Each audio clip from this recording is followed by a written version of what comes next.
मालवा का परमार वंश। मालवा के परमार वंश की बात करें तो ये प्रारंभ में किसके सामंत थे? राष्ट्रकूटों के जो है क्या है सामंत थे।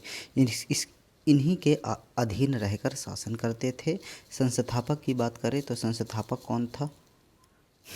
संस्थापक उपेंद्र राज था। कौन था? संस्थापक की बात करें तो संस्थापक जो था उपेंद्र राज था, है ना। और इसको हम कृष्णराज परमार के नाम से भी जानते हैं। उपेंद्र राज ने राजधानी किसको बनाई थी? तो राजधानी प्रारंभ में उज्जैन थी। तो क्वेश्चन आ जाए कि प्रारंभ में परमार वंश की राजधानी क्या थी? तो प्रारंभ में परमार वंश की राजधानी उज्जैन थी, लेकिन बाद में राजा भोज के द्वारा धार नगरी को राजधानी बनाई गई। इसके बाद आता है वैर सिंह प्रथम, सियक प्रथम और वाक्यपति प्रथम। ये भी संभवतः जो है राष्ट्रकूटों के सामंत थे, इसलिए इसके बारे में ज़्यादा जानकारी नहीं मिलती है। बैर सिंह द्वितीय की बात करें तो बैर सिंह द्वितीय जब आते हैं तो प्रतिहार शासक, इनके समय में क्या होता है, प्रतिहार शासक महिपाल ने बैर सिंह द्वितीय पर आक्रमण कर दिया। और बैर सिंह द्वितीय उस समय कहाँ शासन करते थे? तो बैर सिंह द्वितीय उस समय मालवा में जो है क्या है मालवा में शासन करते थे। तो महिपाल ने जो है बैर सिंह द्वितीय पर आक्रमण कर दिया और आक्रमण करके मालवा पर अधिकार कर लेता है।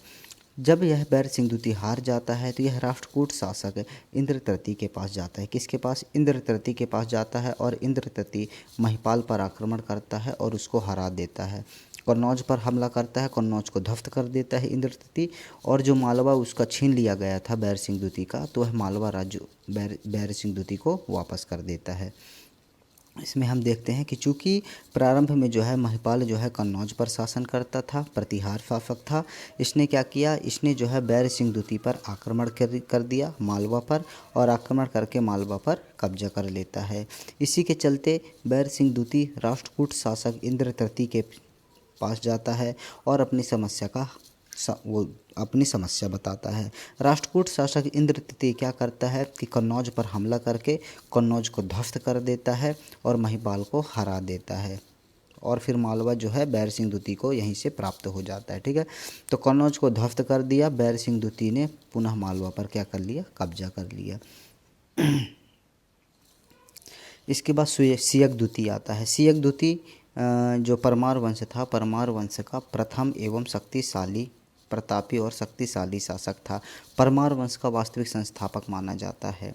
राष्ट्रकूट शासक खोट्टिक पर हमला करता है और स्वयं को सामंतवादिता से मुक्त करता है, इसलिए इसको क्या करता है, इसीलिए सियक द्वितीय को क्या किया जाता है कि परमार वंश का वास्तविक संस्थापक माना जाता है। क्यों वास्तविक संस्थापक माना जाता है?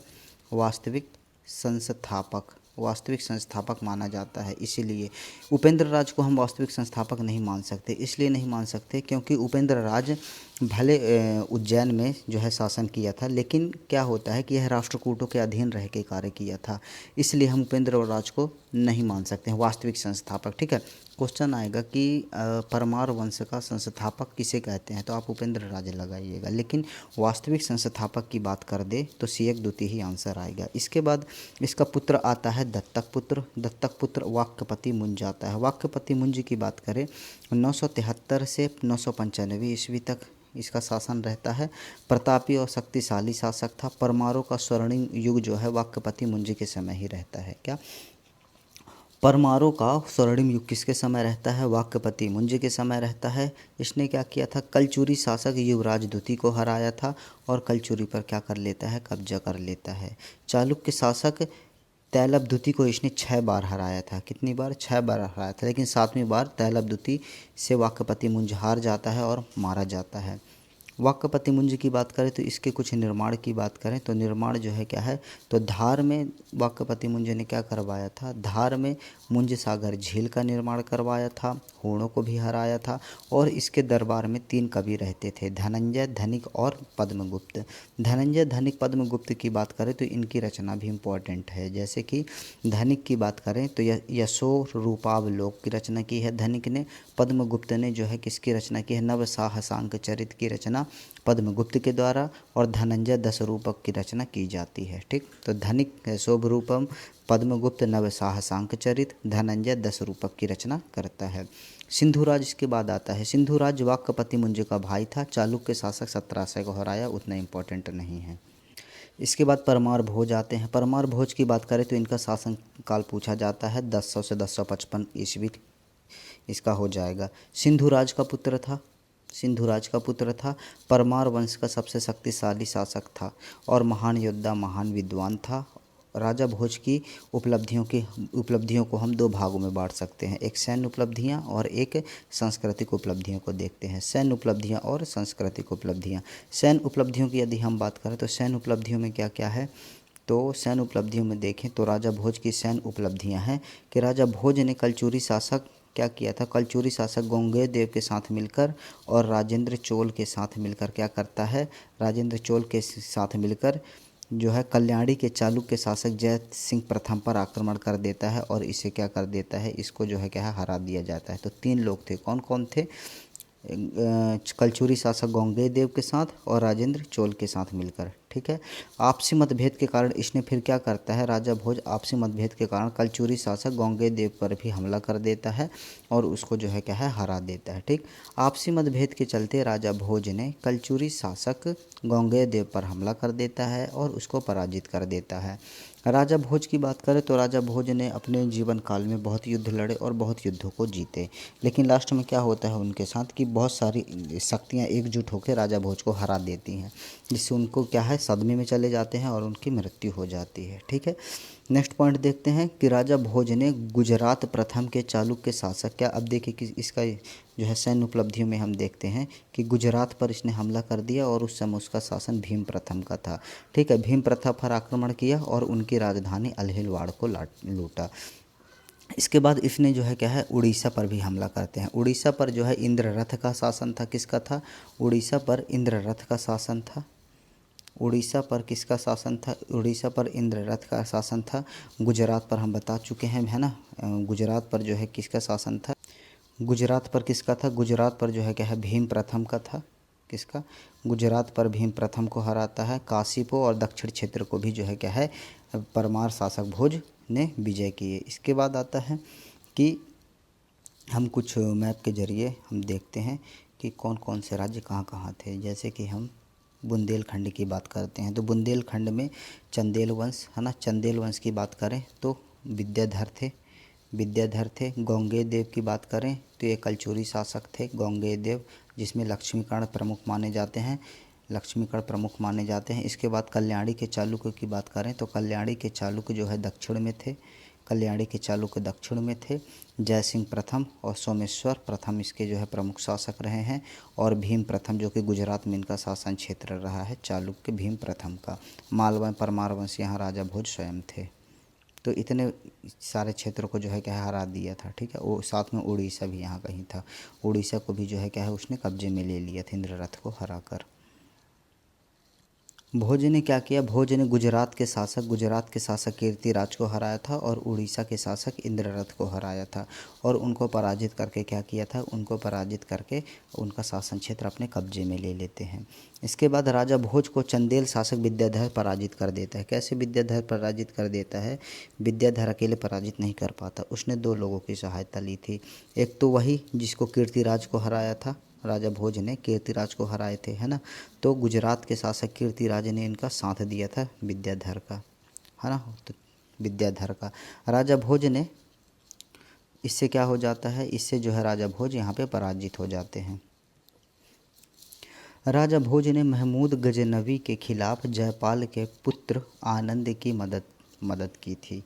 ठीक है, राजा भोज के अंतिम समय में कल्याणी, अब इसमें क्या होता है हम इसको डायग्राम के हिसाब से देखें समझ लेते हैं कि राजा भोज पर जो है 3 शक्तियों का जो है क्या है एकजुट होती हैं। तीनों शक्तियाँ गोंगेय देव का पुत्र जो है लक्ष्मीकर्ण, क्योंकि गोंगेय देव को इसके पहले राजा भोज ने हराया था, है ना, तो उसका बेटा आता है लक्ष्मीकर्ण। ठीक है, कल्याणी के चालुक्य जय सिंह यहाँ सोमेश्वर प्रथम रहता है। ठीक है, और परमार शासक गुजरात के चालुक्य भीम प्रथम, इन तीनों ने जो है क्या है एक साथ मिलकर राजा परमार की नगरी धार पर जो है क्या है आक्रमण करते हैं और यहाँ पास क्या होते हैं, परमार शासक राजा भोज यहाँ पे हार जाते हैं और सदमे में क्या हो जाती है, उनकी मृत्यु हो जाती है। तो इसमें देखिए हम पढ़ते हैं ये वाली लाइन, राजा भोज के अंतिम समय में कल्याणी के चालुक्य शासक सोमेश्वर प्रथम था। ठीक है, गुजरात का शासक भीम प्रथम था और कलचुरी शासक गोंगेय देव का पुत्र कौन था? लक्ष्मीकर्ण था। इन्होंने संधि बनाई और साथ मिलकर राजा भोज पर हमला कर दिया। मतलब औकात नहीं थी कि अकेले हरा दे राजा भोज को, ठीक है। इसलिए इन्होंने क्या किया, एक त्रिकूट का जो है क्या है, त्रिकूट की रचना की और इस त्रिकूट में क्या किया, राजा भोज की राजधानी धार पर हमला करके उस पर कब्जा कर लेते हैं।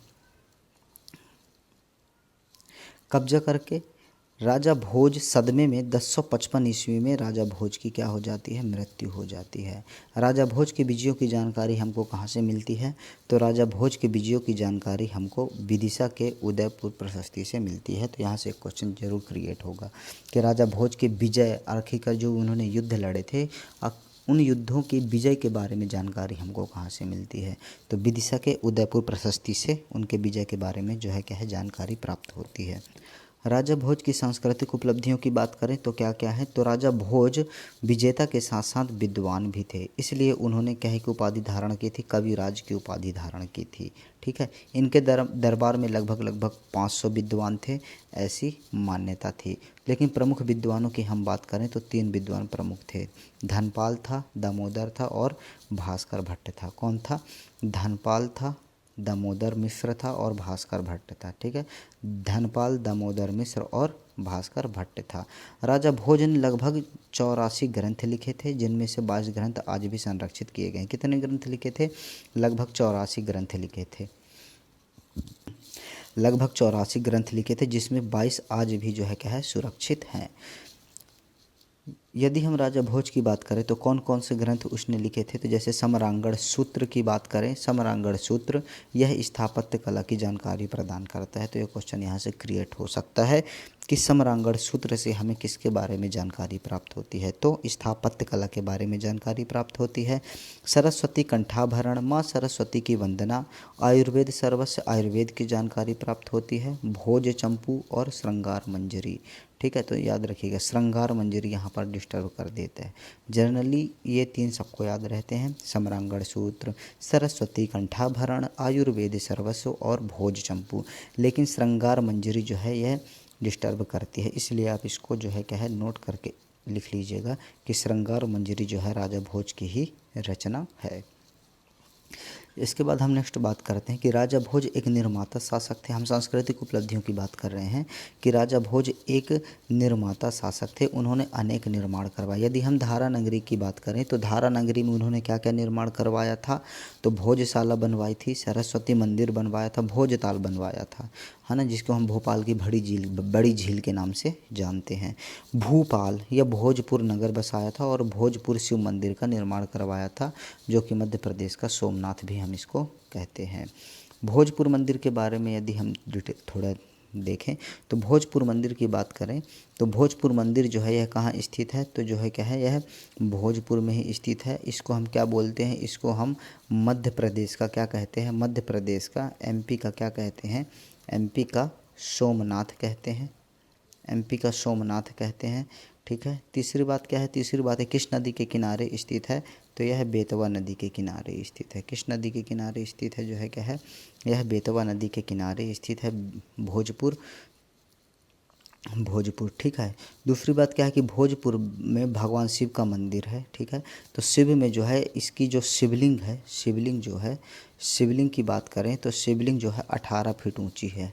कितनी है? 18 फीट जो है क्या है, शिवलिंग ऊंची है। और एक ही पत्थर को काट कर बनाया गया है। क्या? केवल एक ही पत्थर, मतलब अलग अलग पत्थर रख के नहीं बनाया गया कि एक पत्थर ये, एक पत्थर ये, एक पत्थर ये, नहीं।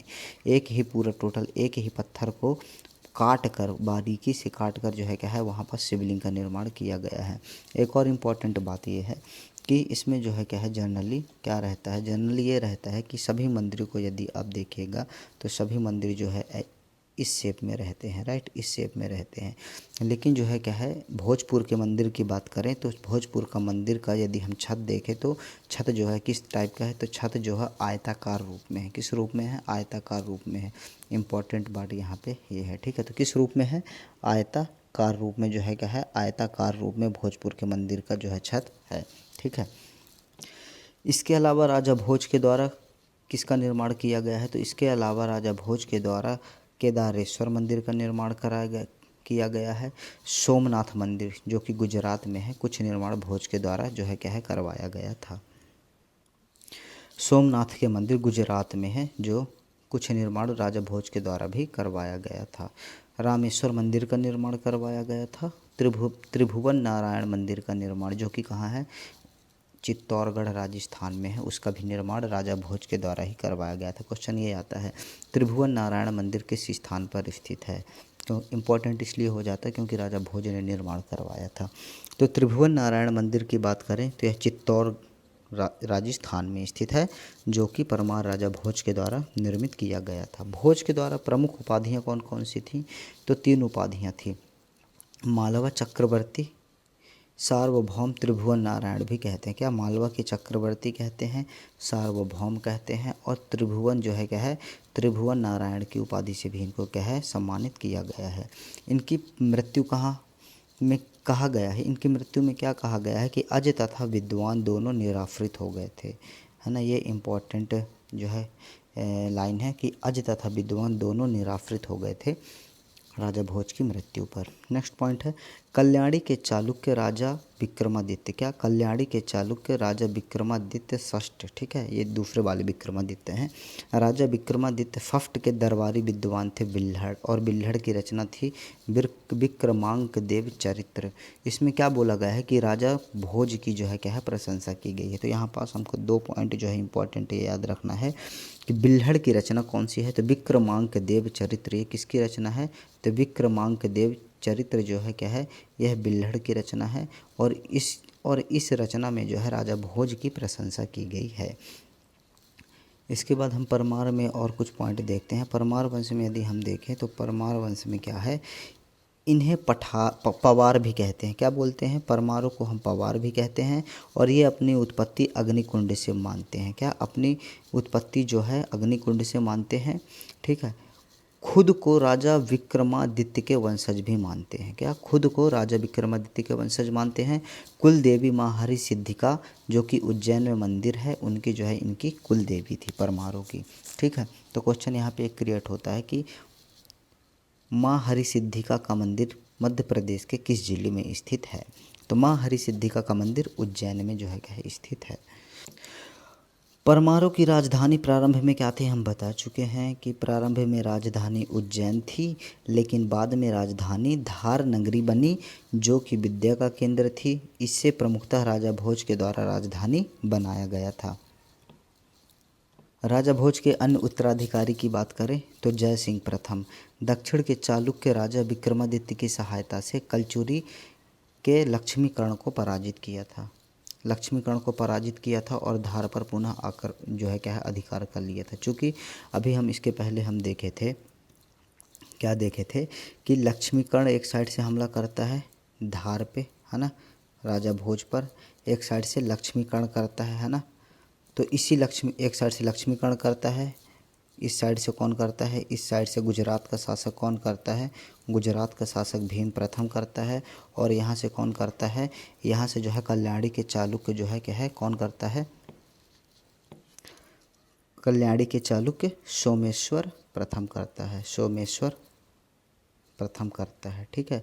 चूँकि ये धारा नगरी पर जो है क्या है, आक्रमण कर लेता है और लक्ष्मीकर्ण जो है कब्जा कर लेता है। तो इसी लक्ष्मीकर्ण को अब कौन हराता है, तो हम वही पढ़ रहे हैं कि लक्ष्मीकर्ण को जो है क्या है, अब यहाँ पास हराया जाएगा जो है जय सिंह प्रथम। जय सिंह प्रथम जो है लक्ष्मीकर्ण को पराजित कर देता है और पुनः धार पर क्या कर लेता है, अधिकार कर लेता है, पुनः धार पर अधिकार कर लेता है। परंतु कुछ समय बाद क्या होता है, कुछ समय बाद पुनः लक्ष्मीकर्ण के द्वारा जय सिंह क्या करता है, पुनः लक्ष्मीकर्ण के द्वारा इसकी हत्या कर दी जाती है। अर्थात लक्ष्मीकर्ण ने अब जय सिंह प्रथम को क्या कर दिया, जय सिंह प्रथम को जो है क्या है, जय सिंह प्रथम पर आक्रमण कर दिया, और जय सिंह प्रथम यहाँ पे क्या हो जाता है, जय सिंह प्रथम यहाँ पे जो है क्या है, मारा जाता है, और लक्ष्मीकर्ण पुनः धारा नगरी पर कब्जा कर लेता है। इसके बाद उदयादित्य आता है। उदयादित्य की यदि हम बात करें तो उदयादित्य जो है इनकी पत्नी सालमाली ने क्या किया था, सालमाली ने, इनकी पत्नी सालमाली ने भोपाल में एक सभा मंडल का निर्माण करवाया, विदिशा में नीलकंठेश्वर मंदिर का निर्माण कराया। ऐसे ही मंदिर पूछ लिए जाते हैं, ठीक है। तो विदिशा में किस मंदिर का निर्माण किया? नीलकंठेश्वर मंदिर का निर्माण कराया। क्वेश्चन यही बनेगा, नीलकंठेश्वर मंदिर कहाँ है? तो नीलकंठेश्वर मंदिर विदिशा में है। नीलकंठेश्वर मंदिर का निर्माण किसने करवाया? तो सालमाली ने करवाया, जो कि विद्यादित्य की पत्नी थी। उदयपुर प्रशस्ति में अपने पूर्वजों के बारे में लिखवाया उदयादित्य ने। और इसने चौहान शासक विग्रहराज तृतीय की सहायता से क्या किया? विग्रहराज तृतीय की सहायता से मालवा पर कब्जा कर लेता है पुनः। उदयादित्य के बाद कौन आता है? उदयादित्य के बाद लक्षदेव आता है। लक्षदेव के बाद देवपाल आता है। देवपाल का शासनकाल 1233 AD रहता है। इसी के समय इल्तुतमिश ने, यहाँ पास अब 2 क्वेश्चन क्रिएट होंगे। इल्तुतमिश ने विदिशा पर आक्रमण किया, ठीक है, विदिशा पर आक्रमण कर दिया और उज्जैन के महाकाल मंदिर पर हमला किया और उसको जो है क्या है, लूट ले गया। तो क्वेश्चन ये आता है कि किस परमार शासक के समय इल्तुतमिश ने विदिशा पर आक्रमण किया था? ये यहाँ से एक क्वेश्चन आ गया। और फिर बोलोगे कहाँ से आ गया? तो यहीं से आ गया, प्राचीन हिस्ट्री से, ठीक है। तो चूँकि इल्तुतमिश जो है अपना भारतीय इतिहास में भी जो है महत्वपूर्ण भूमिका निभाते हैं, है ना। और उसमें इल्तुतमिश जो है क्या करता है, ये दिल्ली सल्तनत का शासक था। और देवपाल का भी शासन क्षेत्र देखिए 1233 इन्हीं के समानांतर चल रहा था। तो इल्तुतमिश यहाँ से उठा के यहाँ मध्य प्रदेश में पूछ सकता है, ठीक है। तो क्वेश्चन क्या क्रिएट होगा कि किस परमार शासक के समय इल्तुतमिश ने मध्य प्रदेश विदिशा में आक्रमण कर उज्जैन नगरी को जीता? तो उज्जैन नगरी के महाकाल मंदिर को लूटा। तो देवपाल के समय। कौन सा परमार शासक? परमार शासक था देवपाल। कौन सा था? परमार शासक देवपाल था। इसके बाद जयतुंगी आता है। इसके समय कौन हमला करता है? दिल्ली सल्तनत में, दिल्ली सल्तनत के समय की बात है, बलमन आक्रमण करता है विदिशा पर, ठीक है। तो किस परमार शासक के समय बलमन ने विदिशा पर आक्रमण किया? तो जयतुंगी के समय में, ठीक। किसके समय? जयतुंगी के समय, राइट। तो इल्तुतमिश ने किसके समय किया? तो इल्तुतमिश में जो है क्या है, देवपाल के समय आक्रमण करता है और बर्मन जो है जयतुंगी के समय विदिशा पर आक्रमण करता है। इसके बाद महलक देव आता है, जो कि परमार वंश का अंतिम शासक रहता है। महलक देव जो है यह परमार वंश का अंतिम शासक था। इसके समय 1305 में अलाउद्दीन खिलजी ने सेनापति अलाउद्दीन मुल्क को मालवा को जीत लेता है और दिल्ली सल्तनत में मिला लेता है। और यहीं से मालवा वंश जो है क्या है, मालवा में धार नगरी परमार वंश का अंत हो जाता है, ठीक है। तो एक और क्वेश्चन क्रिएट हो गया यहीं पे कि अलाउद्दीन खिलजी, तो किस परमार शासक के समय अलाउद्दीन खिलजी ने मालवा को जीतकर दिल्ली सल्तनत में मिला लिया? क्या क्या क्वेश्चन आएगा? परमार शासक किस परमार शासक के समय क्या है, अलाउद्दीन खिलजी ने मालवा पर आक्रमण करके क्या किया? मालवा पर आक्रमण करके दिल्ली सल्तनत में मिला लिया। तो किसके समय? महलक देव के समय, जो कि परमार वंश का अंतिम शासक था। नोट क्या, भर्तरी की गुफाओं का निर्माण परमार शासकों के द्वारा उज्जैन में 11वीं सदी में करवाया गया था। तो भर्तहरि की गुफाओं का निर्माण किस शासकों के द्वारा करवाया गया था? तो परमार शासकों के द्वारा जो है क्या है, करवाया गया था, जो कि 11वीं सदी में करवाया गया था। जो कि कहाँ है? भर्तहरि की गुफाएं कहाँ हैं? तो भर्तहरि की गुफाएं मध्य प्रदेश में जो है क्या है, उज्जैन में है। कहाँ है? उज्जैन में है।